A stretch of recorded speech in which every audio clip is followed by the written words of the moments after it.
prayer school. It's school. It's school. See, we are learning from the best mind in the area of prayer. We are learning from the best mind. I'm feeling charismatic side in the area of prayer. Kenneth E. Hagin and Kenneth Copeland. Yes. They are the best mind that God has. Hebrews chapter 4. Hebrews chapter 4. I'm going to read from verses 14 to 16. Seeing then that we have a great high priest that is passed into the heavens, Jesus, the Son of God, let us hold fast our profession, or that word profession, according to the Amplified Bible, is our confession of faith in Him. Verse 15, for we do not have a high priest which cannot be touched with the feelings of our infirmity, but one who was in all points tempted as we are, yet without sin. And verse 16 says, let us therefore come boldly unto the throne of grace, that we may obtain mercy and find grace to help in time of need. The Amplified Bible puts it this way. He said, let us then fearlessly, confidently and boldly draw near to the throne of grace, the throne of God's unmerited favor, that we may receive mercy for our failures and find grace to help in good time for every need, appropriate help, well-timed help, coming just when we need it. Hallelujah. Hallelujah is free. Hallelujah. So don't make me to begin to charge you. The second scripture that we are going to look at is 1 John chapter 5. The book of 1 John chapter 5. We want to look at verses 14 to 15. And I read from the King James Version. 1 John chapter 5, 14 to 15. It says, and this is the confidence that we have in Him, God, that if we ask anything according to His will, He, God, heareth us. And if we know that He has heard us, whatsoever we ask, we know. 2 times the word know, and that is the word He knows.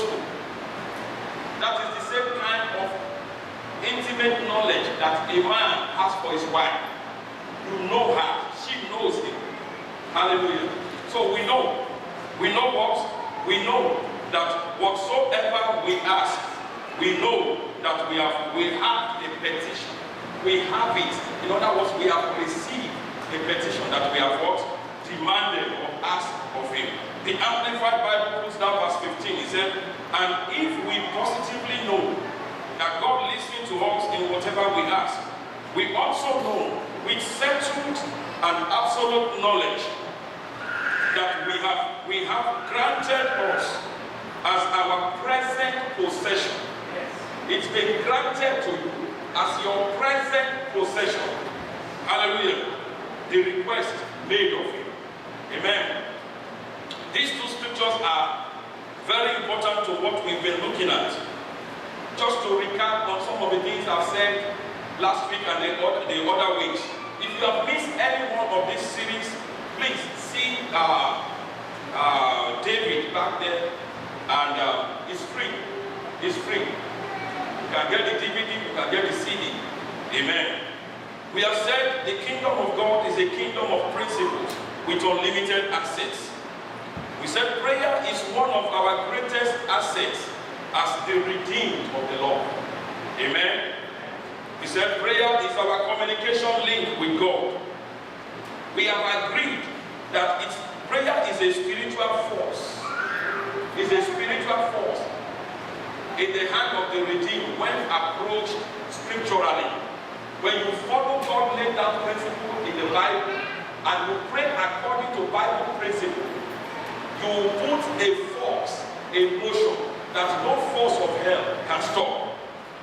We also said that prayer is a vital covenant tool for realizing our glorious destinies. In other words, none of us will get to our destination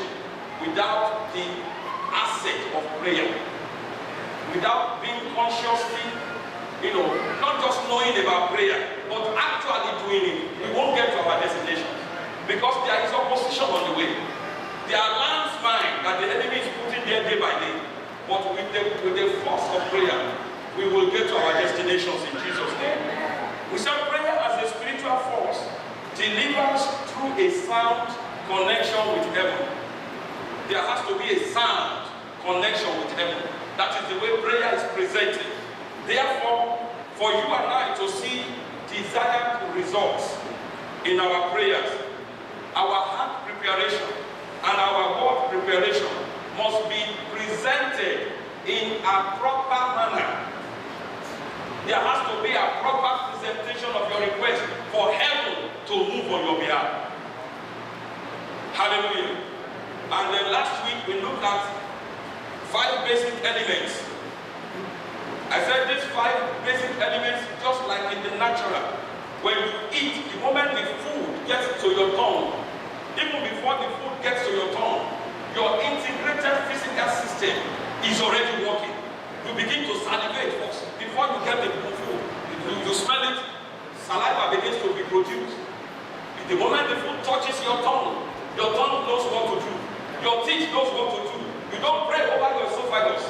It goes to where it's supposed to go. The small intestine, the large intestine, your colon, your kidney, they know what to do with the food.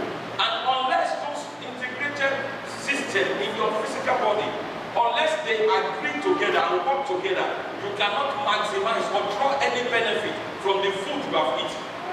The same way, when it comes to the school of prayer, unless these 5 elements blend together, there is no result in prayer. Unless these 5 elements work together, there will be no result in prayer. Number 1, we said is faith. Number 2, we said is worship. Number 3, you need to be direct in your communication with God. Number 4, you need to understand the communication pattern of heaven. How are you to approach God? Hallelujah. Number 5, we said you need to seal or sign your prayer with the approved signature. Unless the approved seal is there, it will be back to sender. Hallelujah. Last week we looked at the first one. We looked at faith. So if you are not here last week Sunday, get the CD or get the DVD. Today I'm going to start up on worship. Hallelujah. I'm going to start up on worship. And I want you to come with me to Psalm 100. Come with me to Psalm 100. Hallelujah. Hallelujah. Hallelujah. Are you in this place at all? Hallelujah. Amen. This week you will rejoice. I don't know why I said that, but somebody's going to rejoice this week. Psalm 100 and verse 2. Then we go to verse 4. The Bible says, serve the Lord with what? Serve the Lord with a heavy heart. Serve the Lord with gladness. Come before His presence. How? How? How? Look how is it written in your Bible? Come before God's presence. How? With singing, with complaining, murmuring, telling Him why it's not working. Come before Him with singing. Verse 4. Enter His gates with thanksgiving, and into His court with be thankful unto Him and bless His name. Hallelujah. You see, these two passages of scripture, they are very important. How do you serve God with gladness? How can you serve God with gladness? The answer is there when you come into His presence with singing. If you read the King James Version, there is a semicolon there. Am I right? Serve the Lord with gladness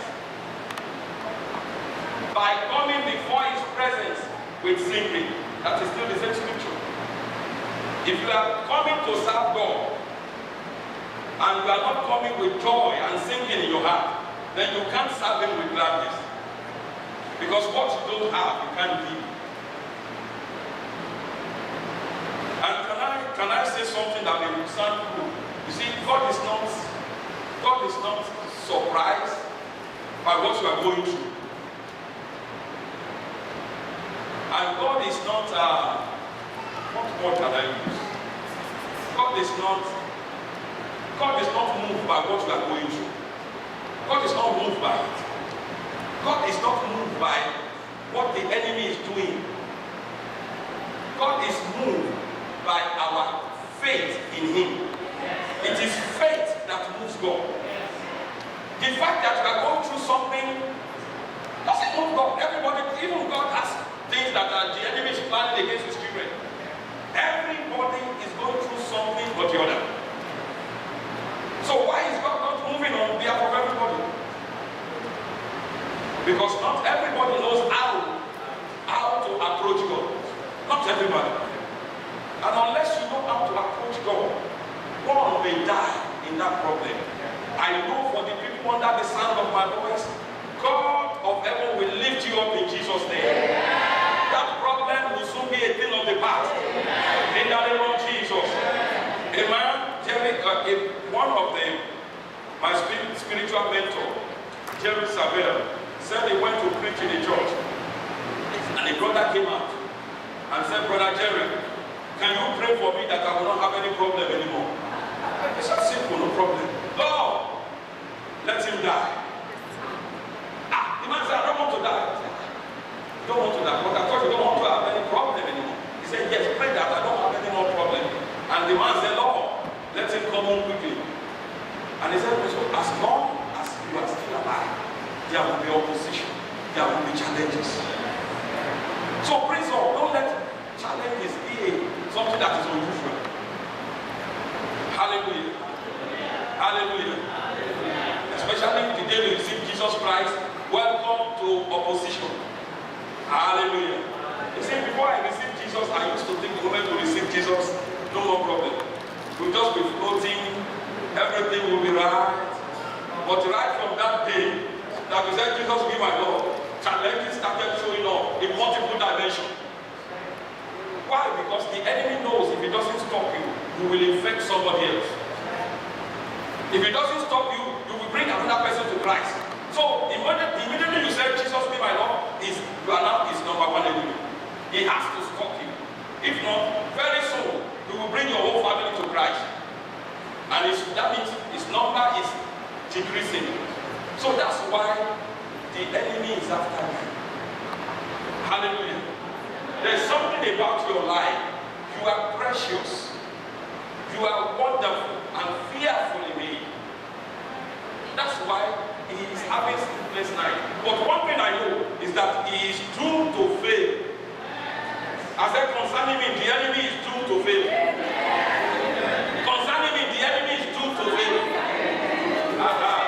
Yes. And where I came from, they said it is with your mouth. If you go visit somebody and they keep bringing entertainment stuff, car, food, if you don't tell them you've had enough, they will keep bringing it. So they said it is with your mouth. You tell your host is enough. Hallelujah. Amen.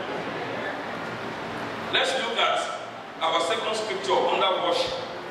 Come with me to Psalm 22 verse 3. I want to give you these scriptures and I will fly on. Psalm 22 verse 3 said, but you are holy, O thou that inhabit the praises of Israel. The Amplified Bible said, but you are holy, O you who dwell in the holy place where the praises of Israel or the praises of your people are being offered. God dwells in the midst of praises. The throne of God, God manifests himself where in an environment of praise and worship. Hallelujah. Do you agree with me? God is everywhere. But even in the hall is there, in that hotel is there. But will God show up and manifest? How many miracles have happened in the hotel that we know of? Documented. that man had headache, and as he came into this hotel, the power of God just met it there, and he started giving praise.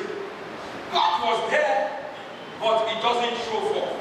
But when there is an atmosphere of praise, like Paul and Silas in the dungeon, when they began to praise him in the middle of the night, the Bible said there was an earthquake.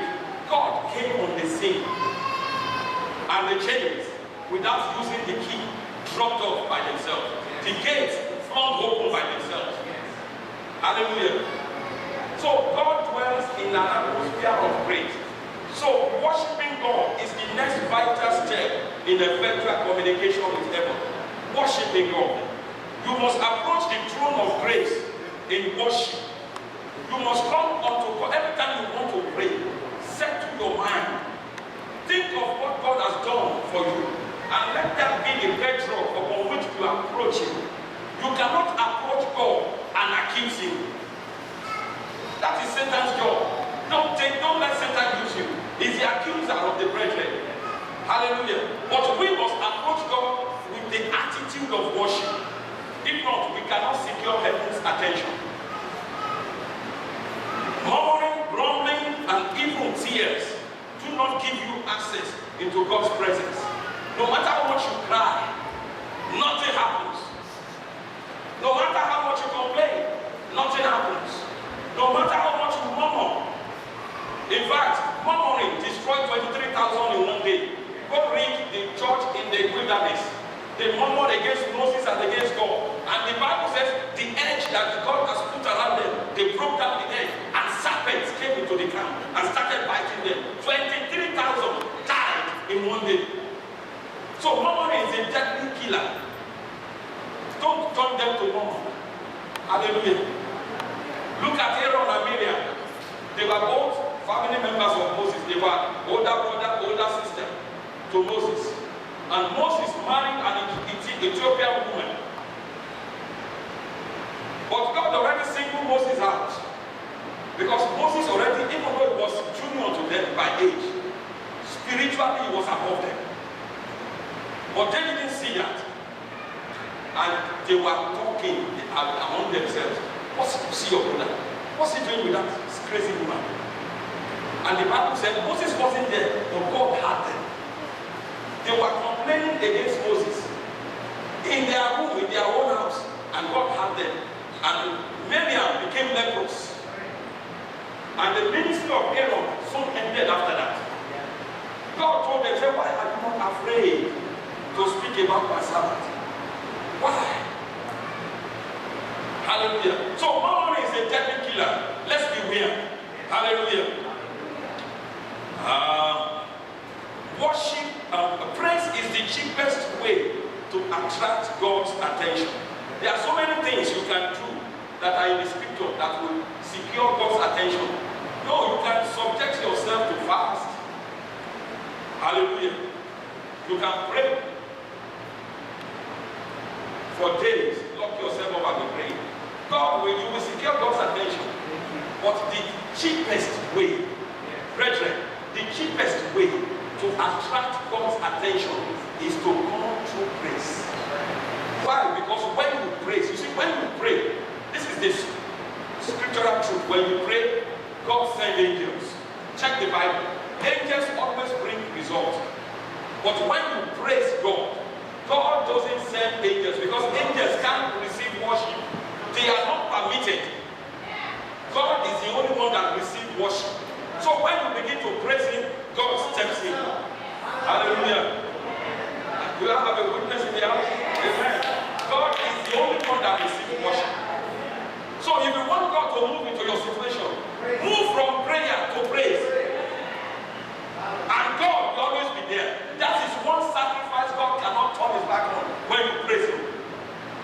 Hallelujah. Worship or praise is proof that you acknowledge God's sovereignty in your personal affairs. That you accept God as the final authority in whatever situation you find yourself. It is acknowledging God that God is not the source of your problem, but the solution. When you begin to praise God, He said in everything, What did the Bible say? In everything, give thanks. Didn't God know that you don't feel like giving thanks? Some people have even erroneously preached that God put that problem on you to teach you a lesson. That makes God to be a schizophrenic father that will put cancer on his son to teach him a lesson. If natural, God, the Bible says, if you, being natural, being evil as we are, knows how to give good gifts to our children, how much more God give good gifts to you? And the Bible said, in every good gift, every perfect and large full gift has only one source, from God. James 1:17.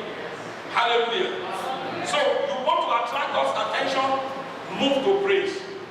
Worship is your spirit responding to the Holy Spirit. Worship is not just the beat you hear.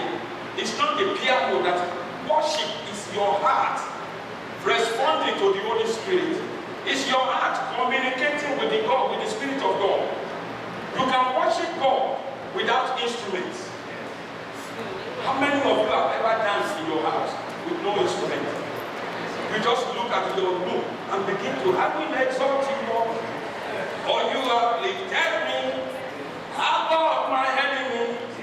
Your banner over me is Lord. If you have not come to that point, you will soon get there in Jesus' name. That the enemy is outside your door and you lock the door and begin to praise God. By the time you are done, the enemy will have disappeared.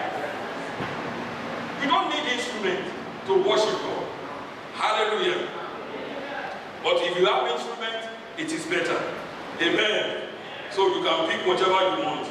So worship is the second element that must be there when you are presenting your prayer. The third element is directness. Effectual prayer is not in many words. It's not the volume of words you speak. In Africa, they said many words will never fill a basket. They always say that in Africa, many words. You can't see, oh, this basket is full of words. You can't see it. So it's not the volume of words you speak, but what? The meaningful words. You see, the purpose, the original purpose of God is not communication. Let me mess up your theology a little bit. Words were meant to create. In the beginning, God saw darkness, voidness, emptiness. Then he spoke. Was he communicating with darkness? No. He spoke creative words. So words were meant to create. Words are spiritual containers. Yes. Words are spiritual containers. They contain life or death, blessing or cursing. If you read the book of Deuteronomy very well, chapter 30, verse 19, and then the later verses, said you choose to live with words. Words are meant to create, not to communicate. I know they say in marriage, communication. And many people are speaking. Do you know how many the volume of words in our world today? There's one on Twitter, there's on MySpace, there's on WhatsApp, there's on BlackBerry, what do they call it? BBM. Some people, they are sleeping, going to work, eating. They're just communicating. They are empty, useless words. But do you notice kings don't speak anyhow? Kings, they speak for effect. You hardly see a king or a queen just yapping. When a king speaks, it's because he wants something done. God doesn't yap. When God speaks, it's for effect. And we are made in his image. Let your words carry creative power. If you get in the habit of just talking and just speaking, the day you want to make your word productive, you will have a problem. Because you just talk. All of a sudden you want to address it and what is wrong with this one? You just, one that makes sense, the one doesn't make sense, you are just talking. And you say, I'm just communicating, I'm a social person. Be careful. Words were meant to create, not to just say anyhow. What if God, and when he saw darkness, said, oh my goodness, Jesus, look at darkness. Oh, this is so dark. It will have been dark forever. Oh, no shame. Jesus, Holy Ghost. Did you see? Because the Bible said the Holy Spirit was there. But God released creative word. Let there be light. Let your word. This, when you come before God, don't just get in the habit. Jesus spoke about a group of people in Matthew 6, 7 to 8. He called them the hypocrites, the Pharisees, and they stand in the marketplace in front of everybody with their long robe and just be, oh, yes, our Father, our this, our that. They just heap phrases upon phrases. Yes, sir. They speak words, meaningless words. Jesus said we should not be like them. Why? Because before you speak, God knows what you need. But he just wants you to go straight to the point. Daddy, do you know I will enjoy having this done for me? And this is what your word said. I thank you because you already promised. I receive it now. Blessed be your name. And move on. And move on. Your words are meant to create. The prayer of Elijah that we studied about 4 weeks ago, in 1 Kings chapter 18, verses 36 to 37. Let me take you there again. So, because I want you to count, if you can count the number of words he spoke that brought fire from heaven. Because if it's some of us, we have to tell us, okay, it's enough. Because after 1 hour, you will still be calling fire. This and this, the fire. We have to come. And when you come, don't come through the south, come through the north. Don't even go through the north. You can come through the east, and you'll be talking and talking. And then you nullify everything you are saying. I have seen people praying at the end of their prayer, they don't even know what they are praying for. You ask them, okay, what do you want us to pray about? Everybody has lost track of what we need to pray for. But see how Elijah prayed. And let's learn from these men of God that have gone before us in the area of prayer. 1 Kings chapter 18, go there with me. Verse 36 beginning. And it came to pass at the time of the offering of the evening sacrifice that Elijah the prophet came near and said, Lord God of Abraham, Isaac, and Israel. That is calling God by his name. In the Bible, in the prayer class, I told us, was it on Wednesday? I said we need to go and restudy the names of God. If I ask you, what does Jehovah Shammah mean? Maybe only half of us we know. Jehovah Jireh. Those are the names of God. We need to go and study them again. That is exactly what Elijah was doing here. Calling God by the name that their generation knew him for. The God of Abraham, Isaac, and Israel, Joseph, Jacob. That is the name that God revealed himself to them. He told Moses. Moses said, okay, if I get to the Israelites, who will I say sent me? He said, tell them, the God of Abraham, Isaac, and Jacob sent you. He said, that is my name. When you address God, you want to talk to me? You said, Pastor Yemi, can I know you are talking to me. Many people are just talking, and God is wondering who are they talking to. Because they did not acknowledge God, neither did they even mention Jesus. But Elijah went straight to the point, said, Lord God, before he made any request. He said, let it be known, directness, this day, that you are God in Israel. In other words, the land has been taken over by idol worshiping. Lord, let it be known that you are still God.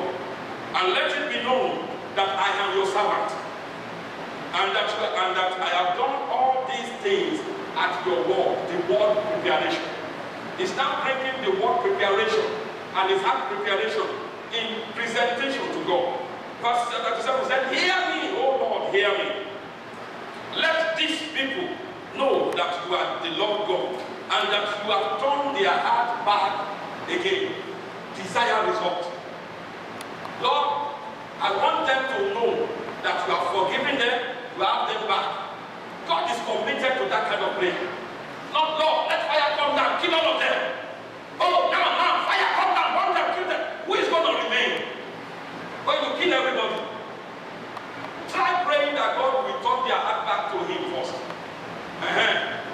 some of them will, and those who now remain, you can now call for fire to warm them. Hallelujah. Don't stop, don't keep on calling fire. Because at times the people stopping you, they are members of your own household.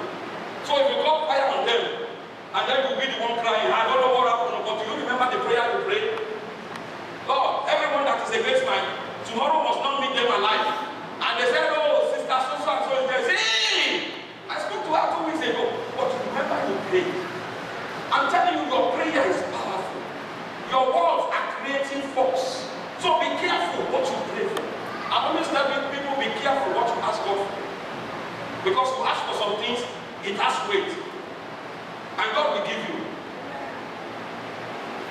Amen. And in verse 39, we can see the result. The fire came down. First, Isaiah, let's go to Isaiah quickly as I round up this one. Isaiah chapter 41. Let me show you something from Isaiah 41. You have to be direct in your communication with God.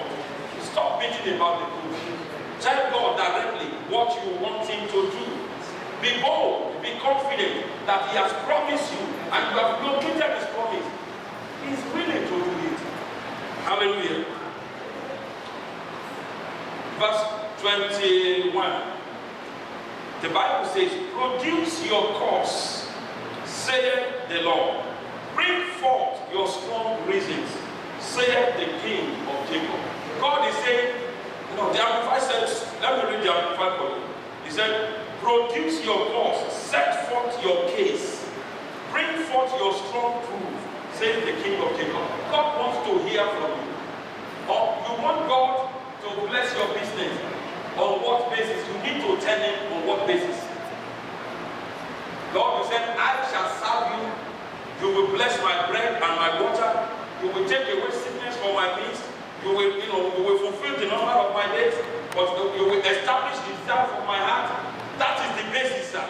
So therefore, I am requesting, sir, that this business begin to flourish. And God will say, yes, that is done. You need to be taught before you pray. Because if I pray for you, this problem, another one will come. You will just be looking for people all over the place to pray. When are you going to start praying for other people? When are you going to know how to pray? She doesn't want to come to church. She just want to call me on the phone to pray for her. And I'm not a prayer contractor. I'm not a prayer contractor. No.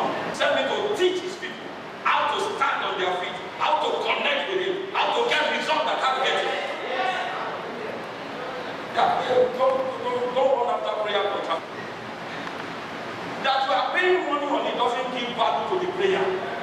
It only shows that you are ignorant and the person praying for you is a gentle pastor.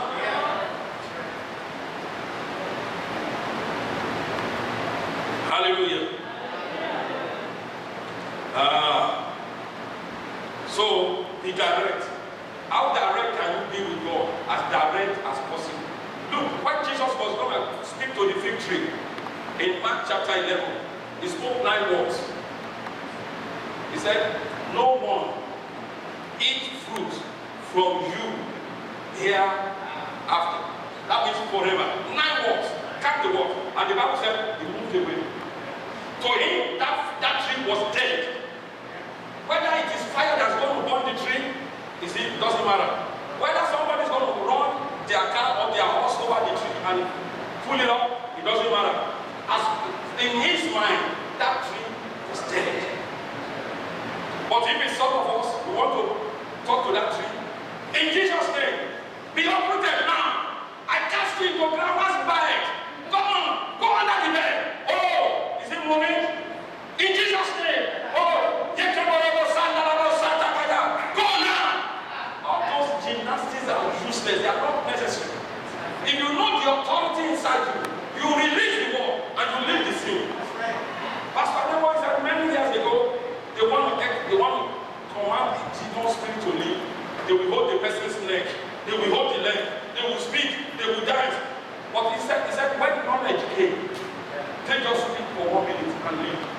They use the name of, they know that demon has to go. They leave the scene. They just take that person. If you know how to pray, you will not pray long and you will sweat less. sweat less. Hallelujah. Kenneth Copeland said many years ago, he went to a man of God. Actually, he went to Oracle to pray for him. And he said, the man just laid hand. He said, Lord, bless him. Use him mightily. In Jesus' name. He said, this man doesn't know the amount of problem I have. Only that, I thought he would just keep on calling out God. The man just said, Lord, bless him mightily and go. But it's a war. The faith behind those statements was powerful. That transformed his life. So we don't join the habit of until you speak and you are short of words, that's when God has had to know. God is a busy God. You know, he has over 1 billion children. Prayers have been offered every time. So just tell him what you want. And leave the rest to him. Amen. Let's look at something else. Number 4, communication pattern. Our communication pattern. Prayer is not just reporting your case to God. It is communicating with him. Now, every genuine discussion, every genuine communication is made up of comments, inquiries, responses from the parties involved.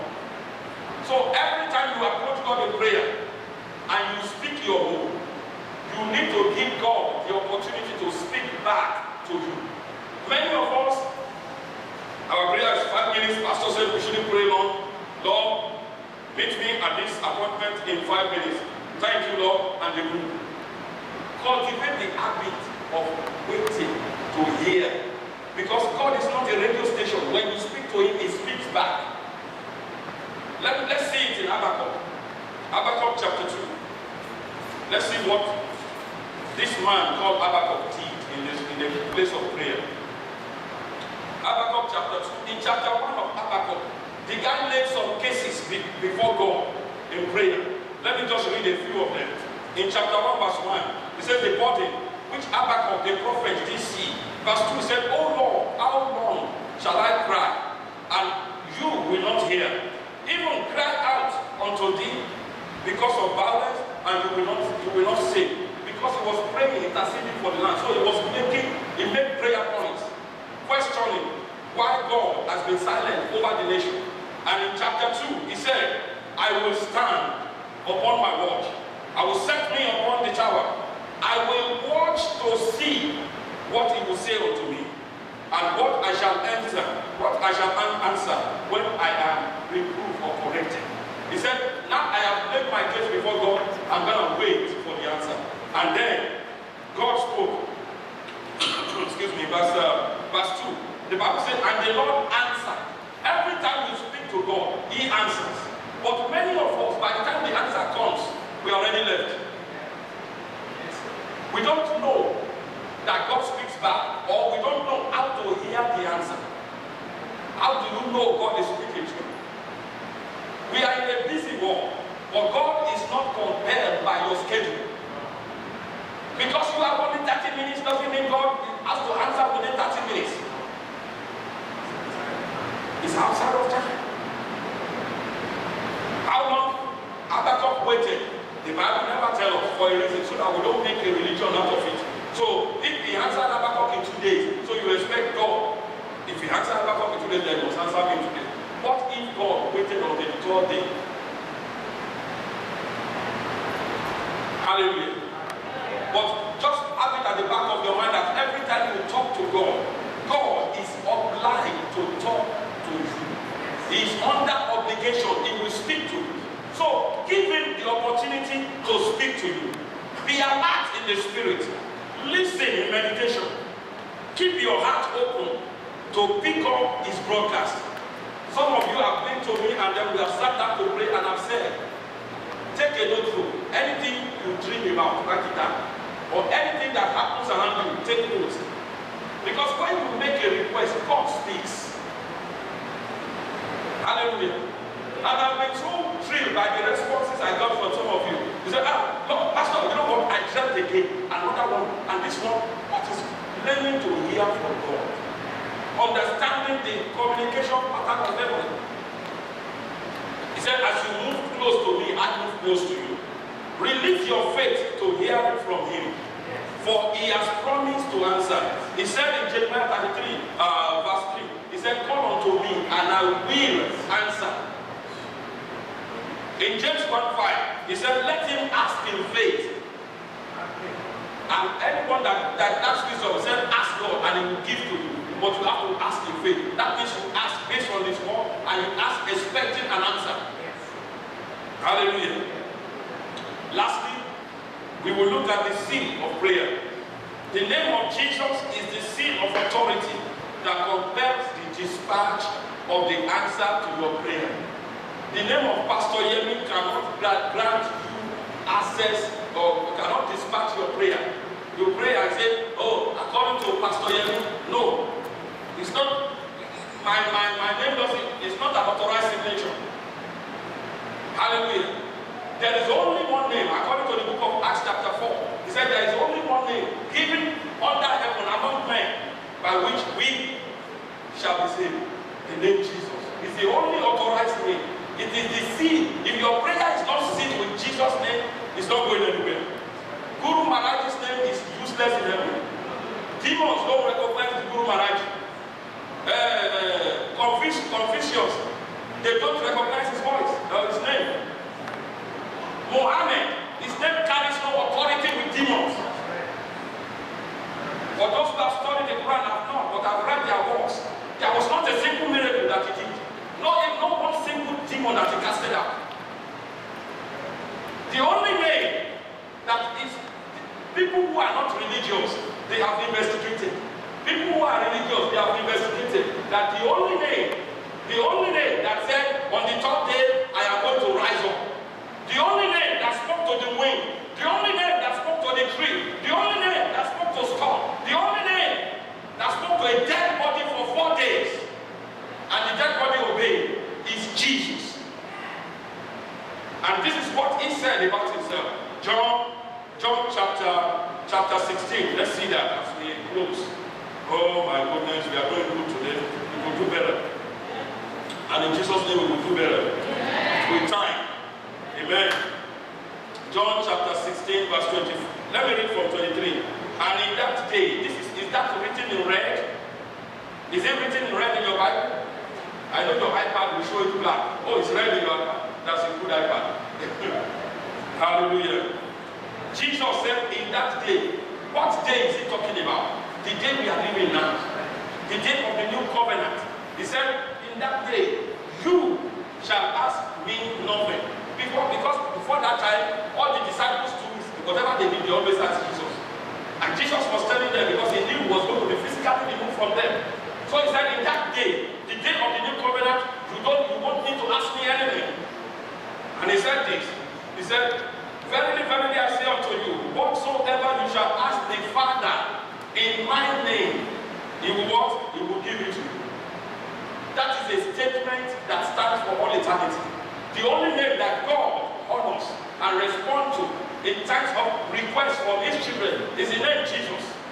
And verse 24 says, hitherto, up till now, you have asked nothing in my name. Ask, and you may receive. Ask, and you may receive. You will. That's a statement of finality. He said, ask, and you will receive. And your joy shall be what? Shall be full. So if you want full joy, I was talking to somebody, I said, you are looking for joy, but you are looking at the wrong places. No man can give you joy. No woman can give you joy. Joy is rooted in God. You want joy, you need to go to God. Joy is a spiritual, is one of the fruit of the Spirit. Hallelujah. Amen. The name Jesus is not a punctuation mark. Many of us will think, if you pray and you don't put Jesus, people will not know you are praying. So we have associated the name with punctuation mark. No. The name Jesus is not a boss in prayer. It's not an exclamatory religious word. Everybody says Jesus name, so I say Jesus name. There was a written record in the Bible. The group of people called the sons of Sceva. They went and got some demon-possessed people in their community, brought them to a house, because they heard that Paul was speaking to demons and demons were obeying him. So they too said, our father was a priest before he became, idol worshiper. We too know how to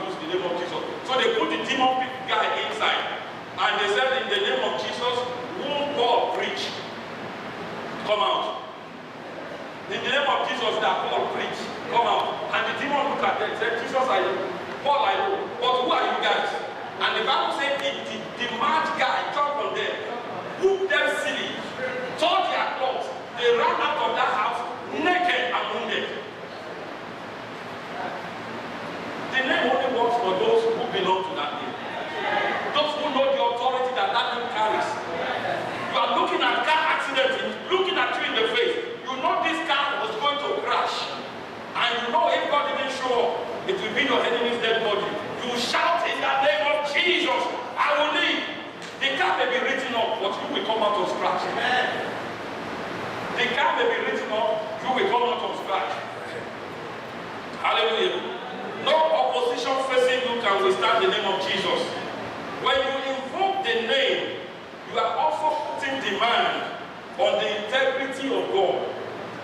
Every time you say in the name of Jesus, you are saying, God, your integrity is on the line here. If you don't do what I'm asking, you will become a liar. And God is not a liar. He's not a liar. He has no back. There is no darkness in him. He can't lie. It's not that God doesn't want to lie. He cannot lie. It's impossible for God to lie. You are also putting a demand on the anointing that is in the name of Jesus. And the book of Isaiah chapter 10 verse 27 said, the anointing removes burden. The anointing destroys yoke. So every time you say in Jesus' name, I demand a change. The anointing on that name, Jesus, every anointing that Jesus carries. The book of John 3:34 said, "He that God sent speaks the word of God.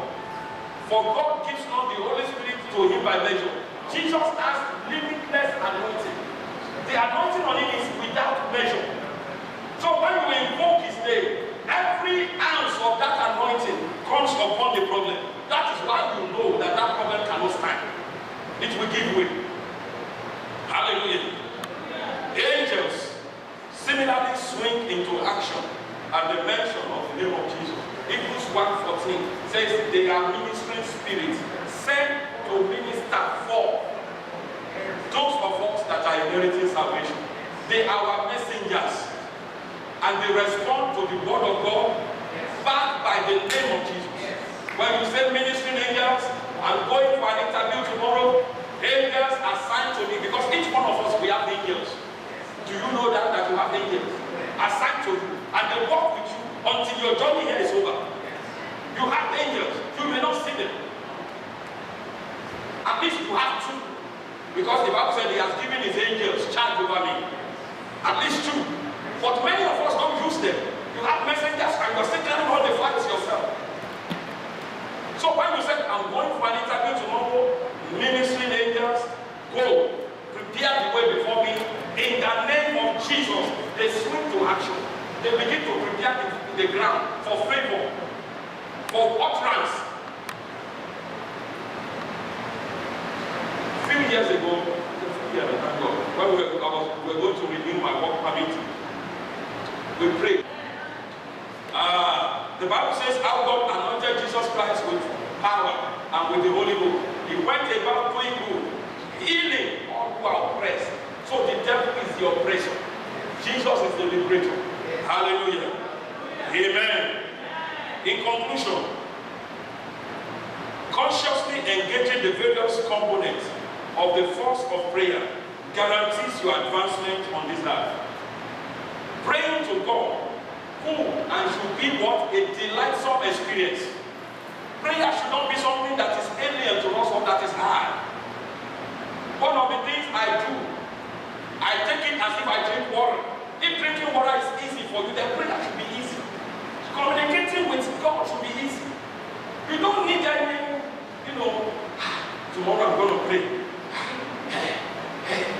Some people are so apprehensive when I say, come and pray. It's as if you pray at home now. Just come and pray the way you pray at home.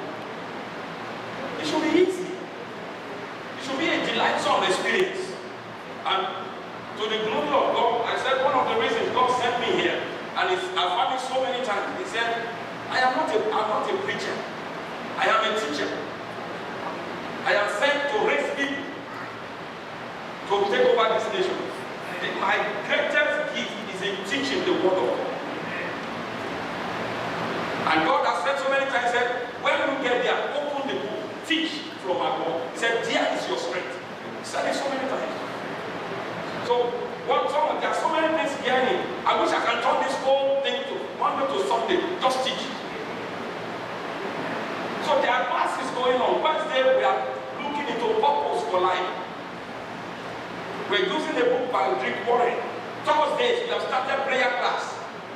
For anybody to remain in this church and not know how to pray, it's your fault. So people are already making requests. Pastor, can you do our own another day? I said, get me 3 more people. Monday or Tuesday, I will teach you. That's why I'm here. And I will not demand a dollar, or a penny, or a dollar. My joy is to see you stand up and command the spirit of death, like Brother David commanded, and that the spirit of death will obey your voice. That is what gives me joy. That is why he sent me. Amen. I told you, if you are looking for prophecy, you have come to the wrong place. I do prophesy when God wants me to. But if you are wondering, oh, what is God saying? Come and learn. My Lord is to teach you the word of God. The word of God is the spirit of prophecy. Hallelujah. Let's take advantage of what we have. Amen. In approaching the throne room of God, so after one, Pastor, you are ready. You didn't tell me. Let me just get out of the way. In approaching the throne room of the Almighty God, we must come by faith. You come by faith with an attitude. When you are coming to God, you must have an attitude, but it must be attitude of what? Praise and worship. Praise and worship. Be direct in your request.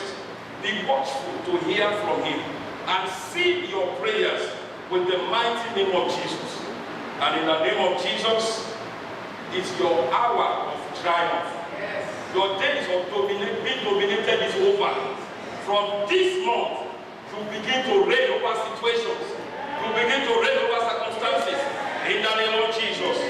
Let's pray one or two prayers.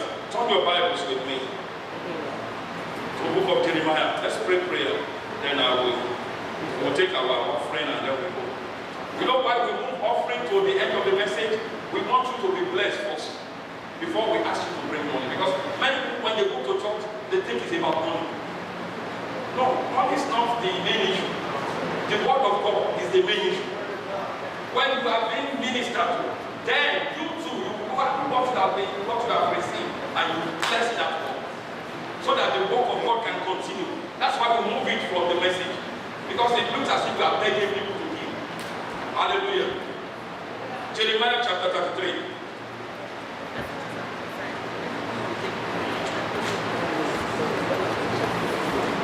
In dealing with Jeremiah here, in verse 6, the Bible says, behold, I will bring it health, and I will cure it, and I will cure them, and I will reveal unto them the abundance of peace and truth. I will bring you health, I will heal you, I will reveal to you the abundance of peace and truth. That is something we need to receive. God said, I will. So what do? We receive. Right where you are seated, I want with all eyes closed, please pray this prayer. You say with me, my God and my Father, I receive health and healing in every part of my body. Reveal unto me the abundance of peace and truth in Jesus' name. Pray that prayer in the name of Jesus. If you know you need healing, you are in this house, this is a prayer for you. Receive the abundance of peace, no more anxiety, no more troubled mind. In Jesus' mighty name we are praying. In verse 7, he said, I will cause the captivity of Judah and the captivity of Israel to return, and I will build them as at the first. God said, I will restore what has been taken from you. I will build you up like you were before, standing strong, standing victorious. Some of us have lost some things. The enemy has stolen some things from us.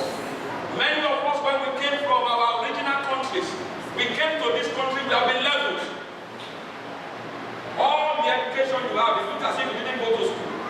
And you are doing works, jobs that you are not supposed to be doing. Yes. This day marks the end of something. God said, I will restore you. Somebody that was a manager before, now doing janitor. It's not supposed to be.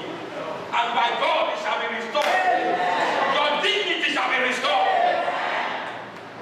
Say with me, Father, in Jesus' name. Father, in Jesus' name. Restore unto me all that has been stolen and taken from me by the enemy. Build me up by your grace and your mercy. Lift your voice and pray to him. Talk to him. Lord, if you are the one that put me in that position before, you can put me in that same land. Whether Nigeria, Zimbabwe, or Canada is immaterial to God. He reigns in every nation. He reigns everywhere.